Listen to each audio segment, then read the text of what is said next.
This is a story about home prices in San Diego. Meet Jason. In 2005, Jason lived in Portland, Oregon and was sick and tired of the rain. So he decided it was time for a change. He packed up his things and headed to the Golden State. In 2005, California's economy was booming. Home prices had been steadily rising since 2000 with no signs of trouble ahead. The market was in full swing and Jason had no problem getting a loan for his dream house right in the middle of town. In 2006, Jason signed all the papers and was settled into his new place. Then, unexpectedly, the home prices hit their peak and began to come crashing down. Tides started to change. Because the economy was in a huge decline, people stopped buying homes and prices continued to drop. Jason watched the value of his home drop as well. It took 6 years for home prices to hit rock bottom and begin to recover. In 2012, we see this recovery take place, but fast forward even 5 years later to present day, home prices still have yet to make a full recovery. This means Jason is still underwater.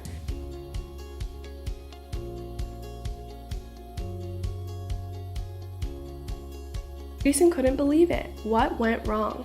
How can we explain to Jason why these events have occurred? Thanks to economists Robert Shiller and Carl Case, we can dive deeper and begin to analyze Jason's story and explain what it really means to be underwater.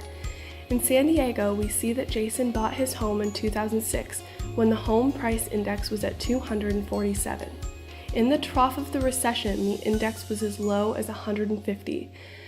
Now, even with the economy in full recovery, we see that the index has only gone back to 241 today.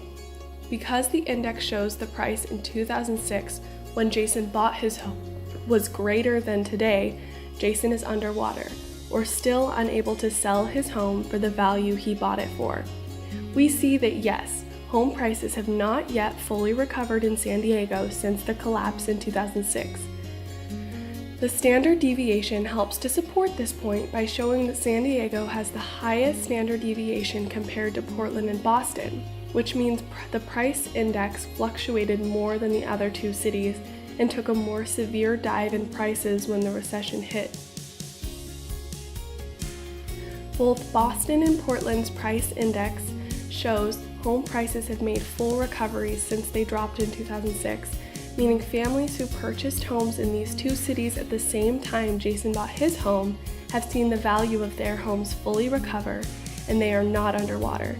In conclusion, Jason could potentially see the value of his home reach where it was when he purchased it in 2006 if he continues to wait for prices to increase.